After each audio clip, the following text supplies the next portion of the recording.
የህይወት እንጀራ በቃ በዚህ ጥቂት ደቂቃ እንነጋገርና እንጸልያለን።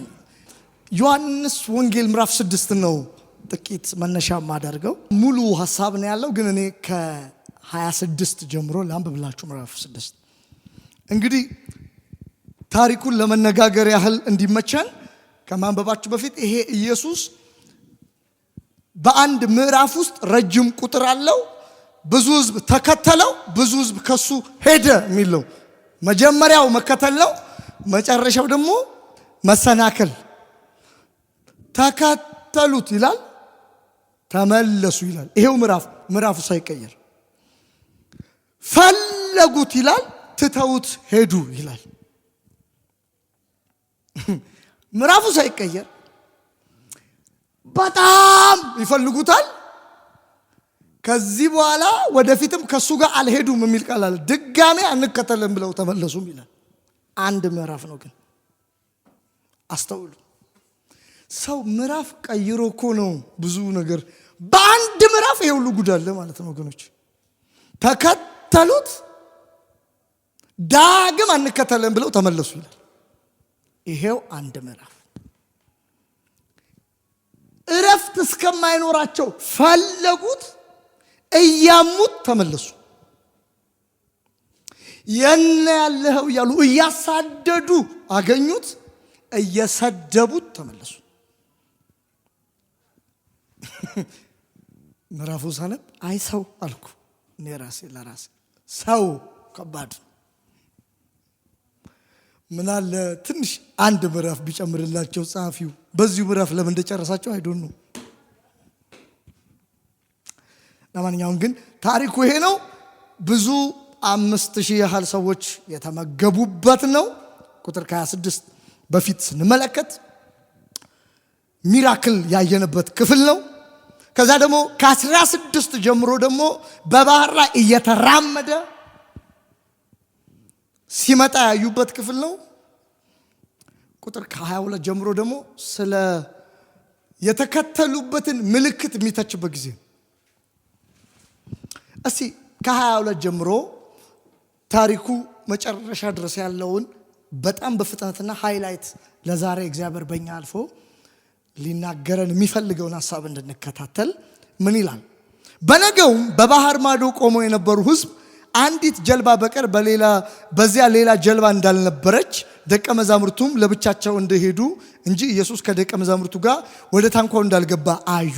ዳሩ ግን ሌሎች ጀልባዎች ጌታ የባረከው እንጀራ ወደ በሉበት ስፍራ አጠገብ ከጥብርያዶስ መጡ።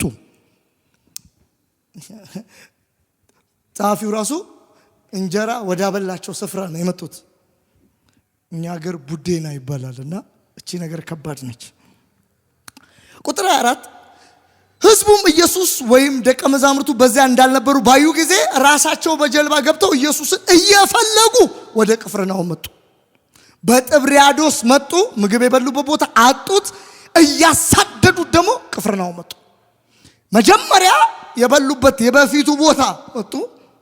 ሰው እንደዚህ ነው የበላበት በጣም ከባድ ነው። እግዚአብሔር በሆድ አይፈትናችሁ ከባድ ስለሆነ ወደ ማብራራት እመጣለሁ። ግን ሐሳቡን እንከታተል። በባህር ማዶም ሲያገኙት መምህር ሆይ ወደዚህ መቼ መጣ አሉት። ምን ማለት ነው? ብዙ ቦታ ፈለግን፣ የገመትነው ቦታ የለህም፣ እዚህ መቼ ነው የመጣኸው አሉት።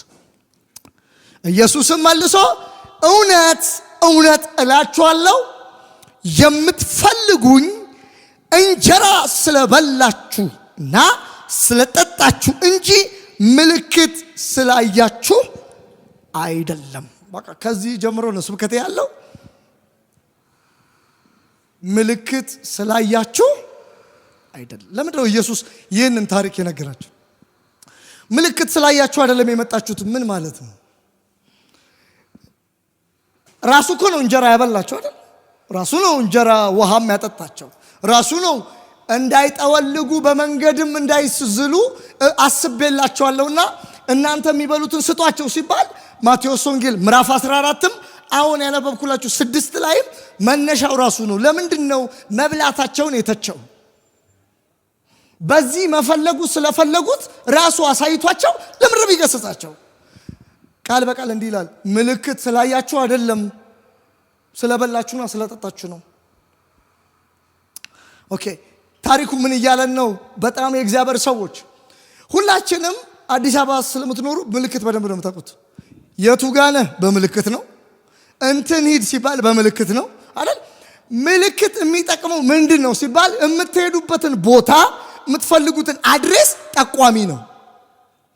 እዚህ ቦታ እያለ ያለው እያንዳንዱን ምልክት እኔ ሳደርግ ወይም የምታዩት መብላት፣ የምታዩት ፈውስ፣ የምታዩት ማዳን፣ የምታዩት የኃጢአት ስርየት፣ የምታዩት ምግብ መብላት ሁሉ ሳይን ናቸው፣ ጠቋሚ ናቸው። ትርጉሙ እናንተን እየነገራችሁ ያለ ነገር አለ። አሁን እነሱ ነው የማያስተውሉት።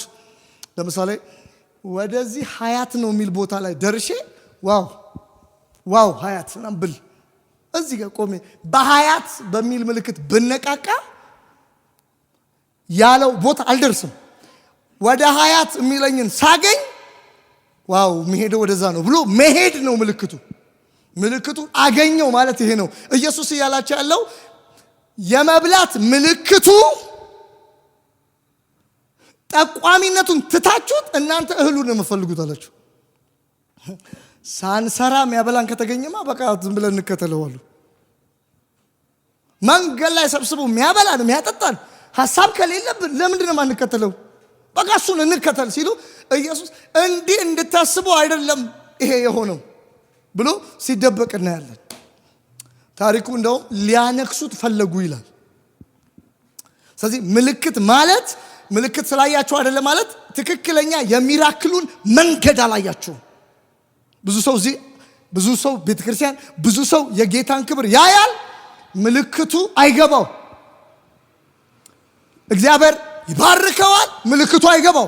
ያ ምልክት መድረሻ ነው። ቀንበር ሲንከባለል፣ አጋንንት ሲወጣ፣ ሰው ሲፈወስ፣ በእያንዳንዱ ህይወታችን እየዞርን እያመስን ያንን ምልክት ብቻ ሜዲቴት የምናደርግ ያየነው ምልክት ብቻ የምንከተል እንድንሆን አይደለም። ምልክቶቹ የሚያሳዩን አንድ ጠቋሚ አለ። ያንን እንዲያገኙለት ነው የፈልገው። ያንን እንዲረዱለት አበላ ሲሉት አዎ ሲሉ እውነተኛ መብል እኔ ነኝ ሊላቸው፣ ፈወሰን ሲሉ እውነተኛ የኃጢአት ፈውስም እኔ ነኝ። ጠቋሚ ወደዚህ ነው እና ይህንን ባለመረዳታቸው ኢየሱስ እየሸሻቸው እንደሆነ እናያለን። ከዛ ታውቃላችሁ ኢየሱስ ለመናገር የሚፈልገውን በምሳሌም በሐሳብም በቃልም በትምህርትም እንደ ባለስልጣን ያስተምራል። አልረዳ ሲሉት ኦን ደ ፖይንት ይነግራቸው። ከዛ ምን እንዳላቸው ይቱ ኢየሱስም ለሚጠፋ መብል አትስሩ፣ ነገር ግን ለዘላለም ሕይወት ለሚሆን መብል የሰው ልጅ ለሚሰጣችሁ ስሩ፣ እርሱም የእግዚአብሔር አብ አትሞታል። አሁን ብዙ ሰው እዚህ ይሄ ቦታ ምንድነው ለሚጠፋ መብል አትስሩ ማለት? አሁን እንግዲህ ዛሬ ሁላችሁም ከሥራ የምትመጡ ሰዎች አላችሁ። አትስሩ እያለ ነው እያለ ያለው ስራ አይጠቅምም ነው አይደለም እኮ። ታሪኩ እንዲህ እያላቸው ነው። የትኛውም ስራ፣ የትኛውም ዕውቀት፣ የትኛውም ከምድር የሚገኝ ነገር ሁሉ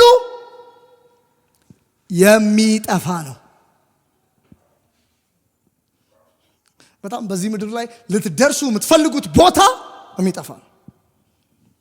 ከሰማይ ሚዛን ከደመና በላይ ወደ እግዚአብሔር የሚደርስ ለእግዚአብሔርም የሚሆን ምንም የለም።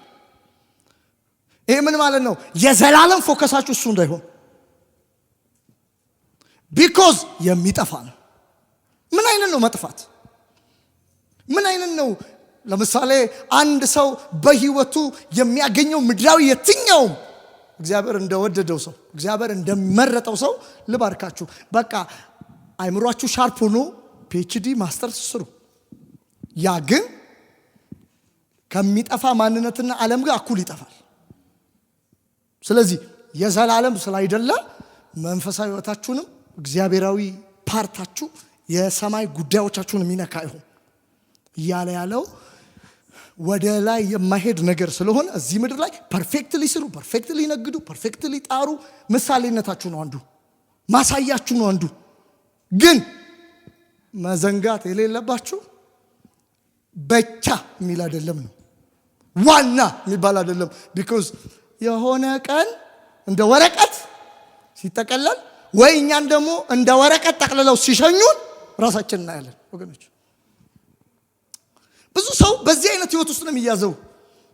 እኛ ሀገር ሼል የሚባል አካባቢ አሳማ የሚባል እንስሳ አውቃለሁ እና ሁል ጊዜ አየዋለሁ። የሚገርማችሁ በመንገድ ላይ ጎንበስ ብሎ ከመኖርና ከመብላት ውጪ ቀና ብሎ ያውቅ። ምን የመሰለ መኪና ባጠገቡ ይለፍ አያገባው። ታሪኩን የሚቀይር ጠቅላይ ሚኒስትር ይምጣ አያገባው። በሰማይ ላይ አይቷቸው ምንም የማያውቀው ነገር ወፍ አይቶ ያውቅ፣ አዋፋት አይቶ ያውቅ፣ ሰማይ አይቶ ያውቅም። በህይወቱ አንዴ ነው ሰማይ የሚያዩ። አንዴ ሊያርዱት ሲሉ እንዴ እንዲህ ማለ እንዴ ሲሉ በዛው ያሰናብቱታል። የሚጠፋ ነው አለ። በጣም ብዙ የምትመኩበት ነገር ያላችሁ እግዚአብሔር ይመስገን። በዛ ግን አትደላደሉ። የሚጠፋ ነው። ሰውንም እንዲህ አገሩንም ቦታውንም ምናምን በቃ ነገር ጠቦኛል በቃ የሚጠፋ ነው። ሁሉም ነገር ኤንድ አለው። እንኳን ይቻለም እንዲህ እንደ ግራፊክ ወደ ላይ ወርታች ያላት ዓለም አይደለም። በጣም የኔ ነገር ሊወርድ በማይችል ስቴብል ነው ብትሉ እንኳን ወይ በእናንተ ህይወት ዘመን ማብቂያ ወይ በዓለም ጥፋት ማብቂያ ነገር ዘላለም አይደለም። ለሚጠፋ መብል ኦኬ፣ ይልቁንም ለዘላለም ህይወት ለሚኖር መብል የሰው ልጅም ለሚሰጣችሁ ስሩ። ምን ማለት ነው ስሩ? መብል ለሚሰጣችሁ ስሩ ማለት ይሄን ልክኛ ደሞዝ እንደምናገኘው ስራ እያለ አይደለም። ራሳችሁን ሁል ጊዜ በዚያ ነገር ውስጥ ራሳችሁን በእንደዚህ አይነት ዓለም ላይ ትጉ። ምክንያቱም እግዚአብሔር እሱን አብ አትሞታል። የትኛውን? ይሄ የዘላለም እንጀራውን የታተመ ነው። በጣም ባይዘው እዚህ ምድር ላይ ከጠቅላይ ሚኒስትር ቢሮ ለምሳሌ በጣም ወዳችሁ አሁን እዚህ ጋር እዩ አለ። ነብዩ በስሙ ሙሉ እስከ አባቱ የተጠቀሰ 5000 ሄክታር ይሆንልህ ከመጎጎብይ ነው። 5000 ሄክታር መሬት ይሰጥህ ተብሎ ወገኖች ውሰድ ተብሎ ከጠቅላይ ሚኒስትር ጽሕፈት ቤት ደብዳቤ ወጥቶ ቢሰጠው እጁ ቢገባ ወገኖች ማህተም ከሌለው እንደማይፈጸም ታውቃላችሁ። እያበላሸውት አይደለም ትንቢቱን ማህተም የለውም ስለው አሜን። እና ማህተም የሌለው ነገር ህጋዊ አይደለም አይደል? ማህተም የሌለው ነገር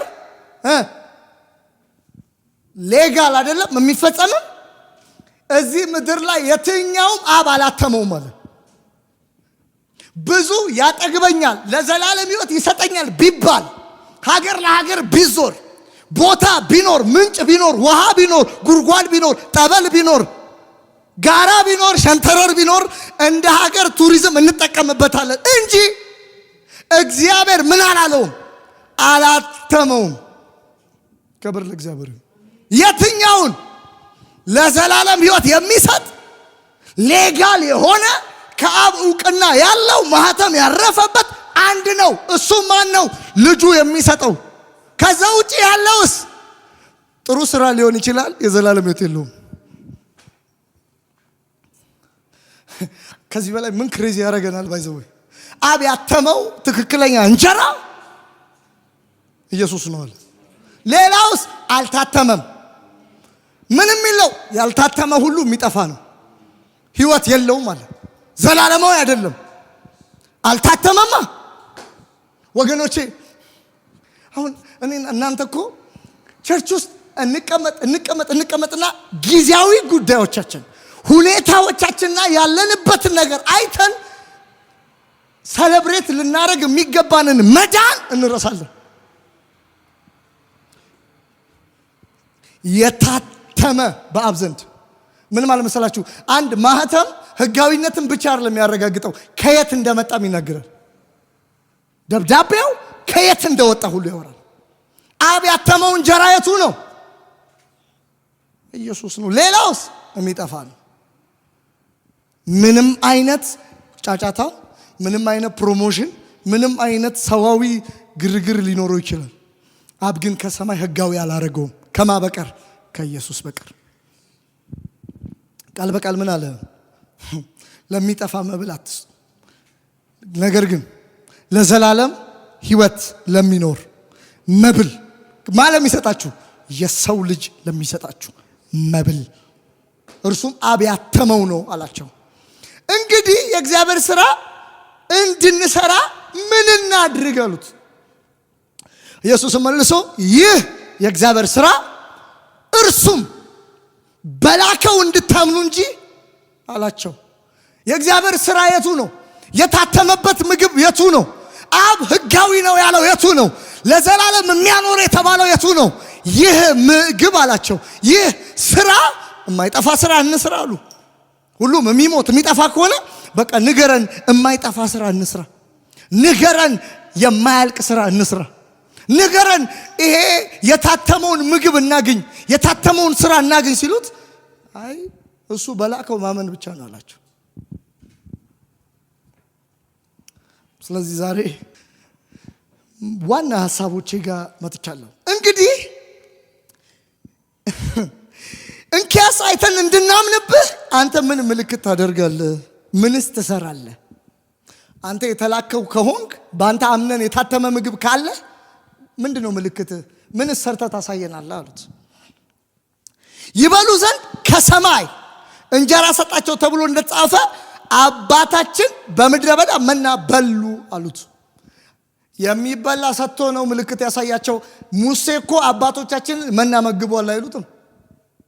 ኢየሱስ መልሶ ያኔም ቢሆን የበላችሁት ምግብ ሙሴ ሳይሆን የሰጣችሁ አባቴ ነው አላቸው።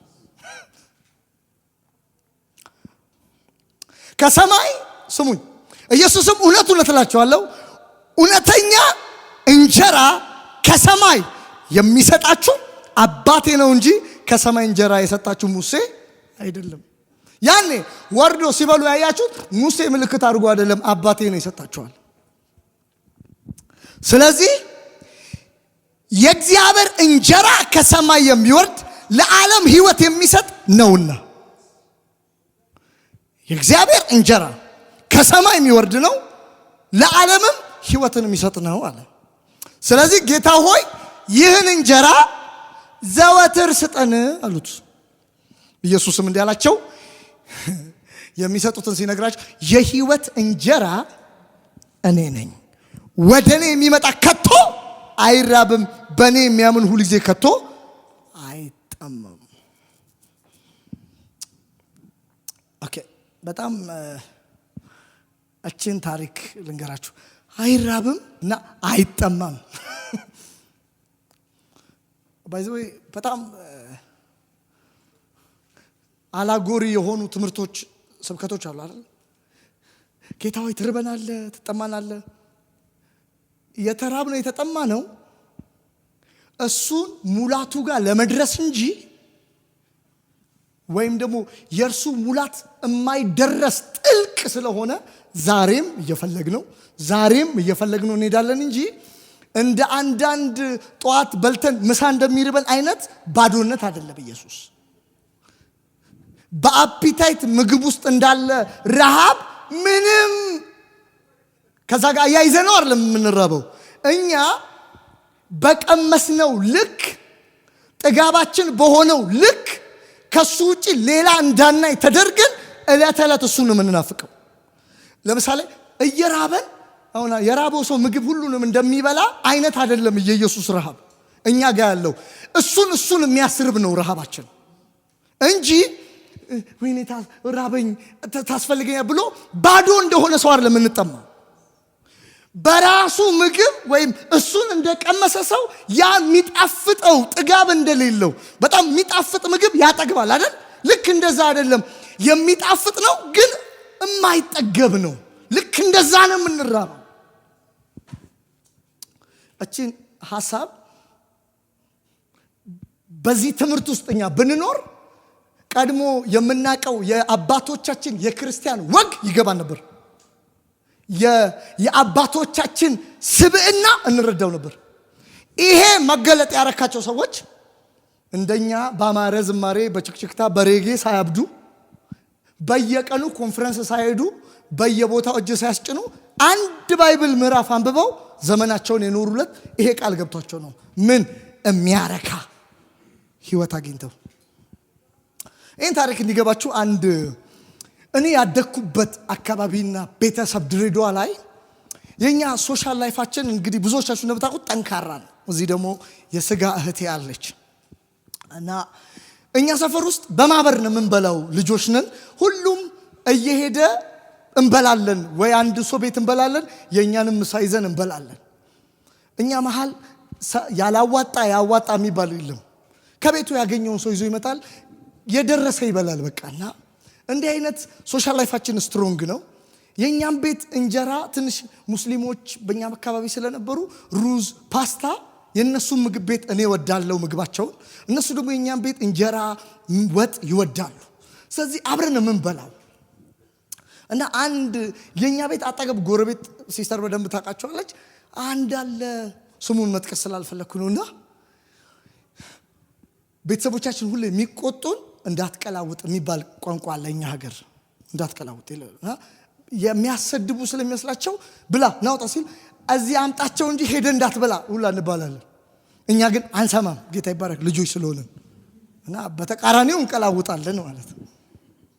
አንድ ልጅ አለ አባት የለው እናት ነው ያለችው። ከሁላችንም ዝቅተኛ ህይወት ነው የሚኖሩት። እኛ እየተሻማን ስንበላ እንዲህ አይነካም በቃኝ ይላል እና ሁሌ አይቀላውጥም። ያሳዝን። እናት ትቆጣለች፣ አትቆጣኝ። እና ትገርፋል፣ አራገርፈኝም ብላ አልበላም ንካ በቃኝ ይላል። ሁሌ በቃኝ ነው የሚለው። አንድ ቀን ይሄ ልጅማ ጉዱን እናያለን ብለን ልክ ከትምህርት ቤት እንደወጣን የምንሰበሰብበት ሰዓት ስለሆነ 5:00 ሮጠን እሱ ቤት ሄድን። ምንድን ነው የሚበላው ብለን እናቱ ጌታ ይባርካት መጀመሪያ ስንገባ እየበላ ደረስን። ሳህኑ ሲከፍተው የሚበላው ምግብ የሚፈነዳ ቦምብ የሚመስል በሶ እንዲህ ተጨብጦ፣ እኔ በሶ መሆኑ እኮ አይደለም የገረመኝ፣ ብላ ይባላል ቆም ብላ። እሱም በልቶ በልቶ በልቶ ሲጨርስ የተበጠበጠ ደግሞ በሷል ጠጣ ይባላል። እሱም ግጥም ያደርጋል። ቁንጣን ነው ማር አይቀምስም በቃኝ ይላል። እኛ እየቀላወጥን የምንሄድበት ቦታ ሁሉ ምንም አይመስለው በቃኝ የት ላስገባው ጠግቤያለሁ ይላል። እና ከኛ መሃል እኛ ትንሽ ያለን እንመስላለን። እሱ ከኛ በላይ የባለ ሀብት ልጅ ነው የሚመስለው። ስርዓቱ ደስ ሲል ይሉታል። እኛ እናቴ ባይን ራሱ ብላ እስኪሉን እንደረደራለን። ታዲያ አሁን የምታስተምረን ጋር ምን ይገናኛል ወገኖች? ኢየሱስን የበላ ዓለም ላይ አይዝረከረክም፣ ውጪ አይራብም። ሌላ ዓለም ላይ አፒታይት ሲኖሩ አታዩ። ሂ ሲሪየስ በህይወቱ ላይ ገንዘብ ሲያይ ጠግቧል። በኢየሱስ ቦታ የለውም። የረካበት ህይወት ያስታውቃል። በደንብ እንጀራ ያልሆነ ለጥርካታ ያልሆነ ሰውስ ቸርች ሲሄድ ፓስተር አየኝ ይላል። ከዛ በኋላ ይችላል። በህይወታችሁ እውነተኛ እንጀራ የሆነው እርሱ የማይጠፋ መብል እንደሆነ የረካችሁ ቀን በህይወታችሁ ክፍተት የሚፈጥር የምትጓጉለት ዓለም የለም። እሱ ላይ የፈዘዛችሁ ቀን እሱ እርካታችሁ እንደሆነ ፎከስ ያደረጋችሁ ቀን እቺ ዓለም አዲስ ነገር የላትም። ባይዘው በጣም ወርቅ እንደ ጠጠር ዳይመንድ እንደ ድንጋይ በሆነበት የሰለሞን ዘመን ላይ ሁሉ ከንቱ ነዋል። 1000 አግብቶ ወገኖቼ፣ ታዲያ አሁን እናንተ ምን ለማየት ነው ብርቅ የምትሆኑት?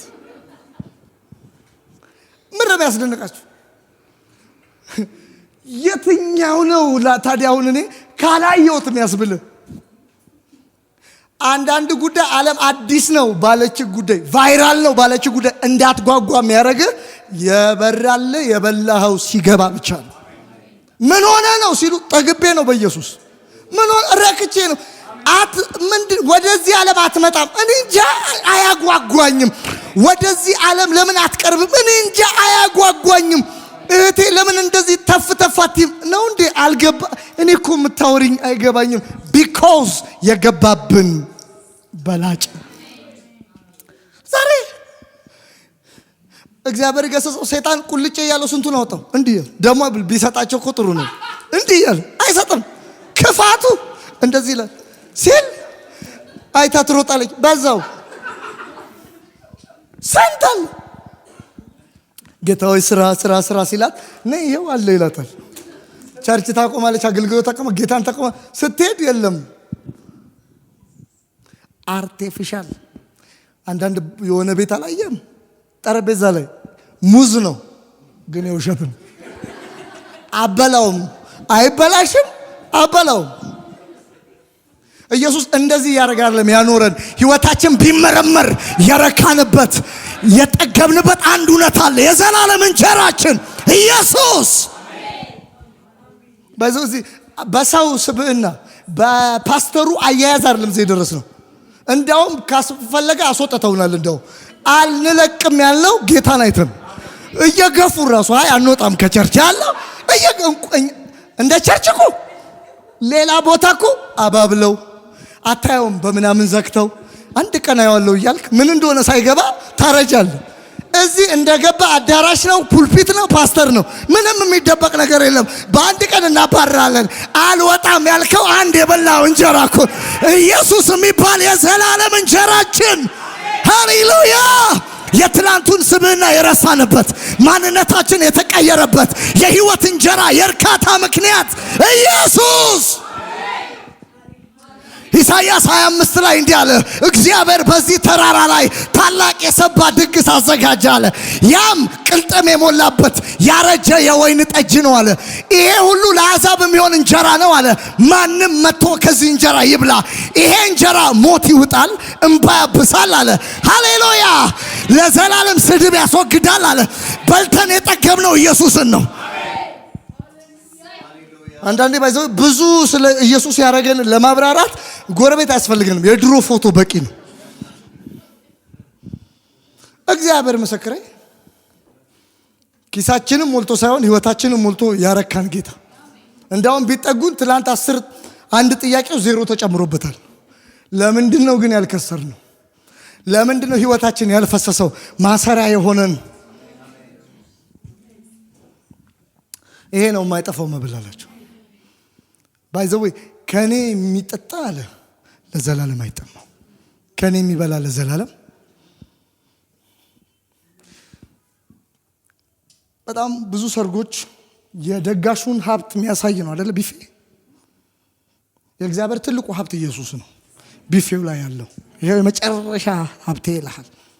እሱ ስትበላ ሞት ካንተ ይወጣል። ታስታውሳላችሁ? እዚህ ምድር ላይ በጣም እዚህ ዓለም ላይ ሰው ይሞክራል፣ ጎበዝ ነው። ሰው ይመራመራል፣ ጎበዝ ነው። ተመራምረው ሞትን ለማስቆም ሁሉ ፈለጉ። ታውቃላችሁ? ሰው እስቲ ሰውን የማይሞት እናድርገዋሉ። እኔ አንዳንዴ ለክርስቲያን ሞት የሚያስፈራ ታሪክ አይደለም፣ አሜን የሚያስብል ነው።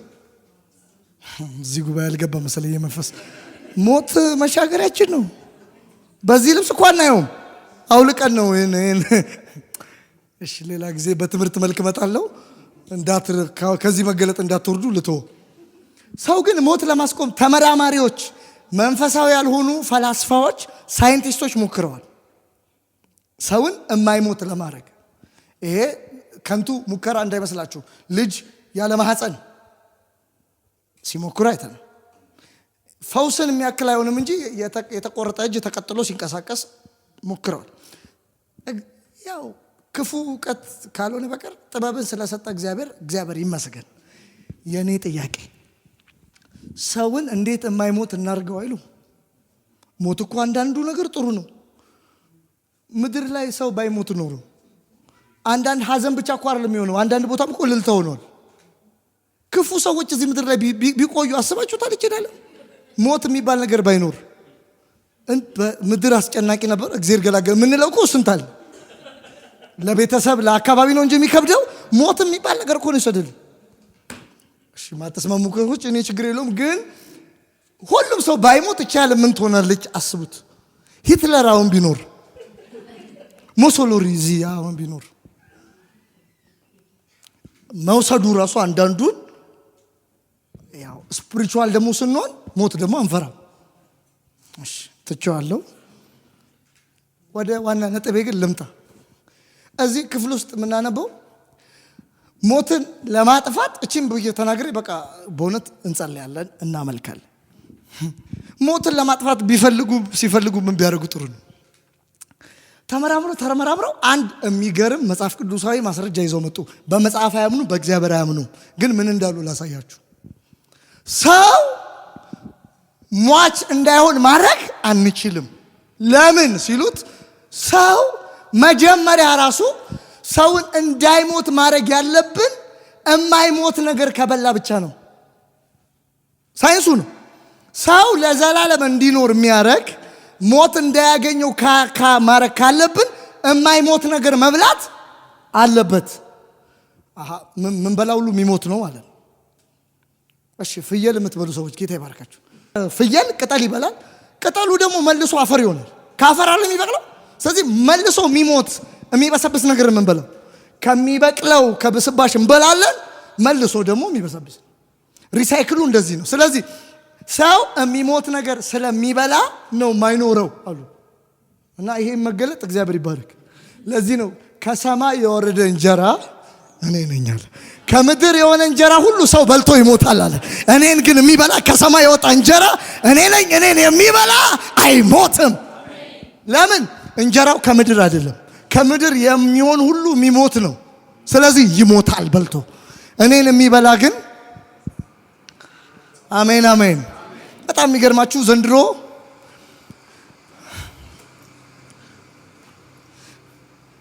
አረጋግጠን እልል ብለን ፍጻሜያችንን ከፍርድ ያለፍንበትን ዘመን ሱፍ ለብሰው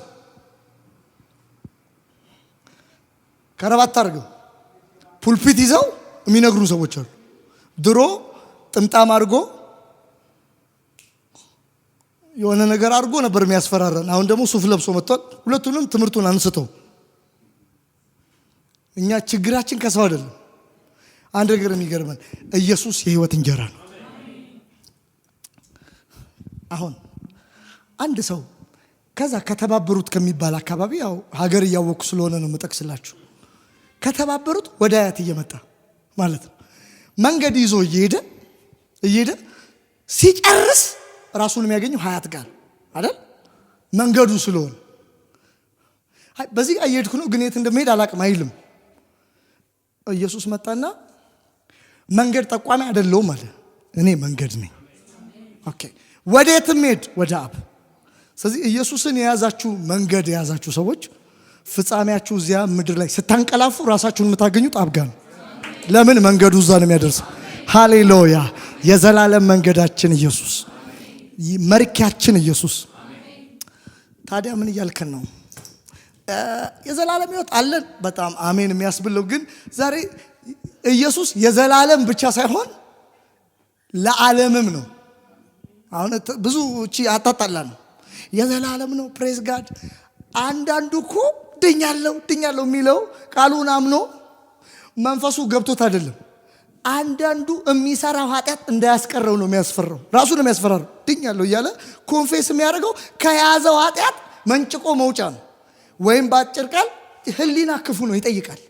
አንተ እንዲያርገ ስለሚል ራስ ማርኪያ ነው። ውስጥ የሚጮሆን ጮት የሚጮሁ ናቸው። እኛ እንደነሱ አይነት ደረጃ ውስጥም አይደለም። እኛ ድኛለሁ ያልነው ተገርመን ነው። ክሬዚ ሆነ ለኔ ብለን ነው። እሺ የዘላለሙን ሁላችንም አያጣላንም። ለዓለሙን ብቻ ነው በጣም እንድትረዱ ይፈልጉት። ለዓለም ምንድነው? እሱን የበላ ሌላ ቦታ ምግብ አይፈልግም። አሁን ከዚህ ሄዶ መዳን ትፈልጋለህ? እኔ እዚህ አልዳንኩም እስቲ ሌላ ቦታ በኢየሱስ ነውር ነው ነውር። አንዳንዱ እዚህ መጥቶ እልል ብለን ሳንጨርስ እዛ ሄዳ አይቻል ከምኔው አመስግን መጣ ብለን ሳንጨርስ ሄጃለሁ ይላል። ደግሞ ዘመኑ ክፉ ነው። በሚዲያ ነው የሚነግሩን። መጥቻለሁ በሚዲያ ይሉናል። ሄጃለሁ በሚዲያ ይሉናል። እኔ መቼ ወዴት ነው የምትሄደው? እንዴት ልበላችሁ? አሁን የታተመ ጋር መተህ ህጋዊ ያልሆነ ምግብ ጋር እንዴት ትሄዳለህ? ወገኖቼ የሚያሳሳ የዚህ ዓለም የኑሮ ቅንጦት እንዳያረካ ከፈለግ ችግሩ አላይም እንዳትል ታያለህ። ክፋቱ ደግሞ በሁሉ በኩል የሚመጡት የኃጢአተኛ ሰላም በር ዘግተ መስኮት ዘግተ በስልክ ይመጣል። ስልክን ስዘጋ በቲቪ ይመጣል። ወዴት ትሄዳለህ? ልጄ በኃጢአተኞች ሰላም አትቅና ሲልህ ጥፋታቸውን እየነገረ ነው። መጥፊያቸውን እያሳየ ነው። እኛስ አሁን እነሱ ይጠፋሉ እያለ አይደለም። አሁን በአዲስ ኪዳን ለኛ ያረካል። ፎከስ የምናደርግበትን አይተን ነው። ሙሴ ፎከስ እንዳያረጉበት ፊቱ ላይ መጋረጃ አረገ። ለምን? የሙሴ ፊት ያበራል፣ ህዝቡንም ይፈሩታል። ለምን መጋረጃ አረገ? ሁለት ነገር። አንደኛው ፊቱን ስለፈሩ፣ ሁለተኛው ያዩት ዋው ያሉት ፊት ቀስ እያለ እየበረደ እየደበዘዘ ሙሴ ይሆናል። ቅድም ያዩት ክብር ተመልሶ ይመለሳል። እንዳይለምዱት ነው ሸፍነው ያለው። አሁንስ በመጋረጃ በማይለወጥ ፊት የክብሩን ነጸብራቅ እንደ መስታወት እያብለጨለጨን መንፈስ ከሚሆን ጌታ ሃሌሉያ እንደሚደረግ ከክብር ወደ ክብር እንለወጣለን። በበፊቱ ሙሴን ስትመለከት ከፍ ይላል፣ ይመለሳል። ዋው ብሎ ቀይ ባህር ከፍሎ እዚህ ጋር ደግሞ መናገር ያለበትን አለት ይመታል። ፐርፌክሽን አታይም፣ ይወርዳል። መሸፈን አለበት። አንድ አለ ማይሸፈን። ወደ ሙሴ ዞር ስትል ሙሴም ቀርቷል ትላለ። ስብከትህ እሱ ነው የሚሆነው። ወደ ኢየሱስ ዞር ስትል ግን ይዞን ይገባል ትላለ። ስለኔ ይታያል ትላለ። ምን እያልከን ነው? ፎከስ ኦን ጂሰስ። ወደ እግዚአብሔር ልጅ ወደ ኢየሱስ ተመልከቱ።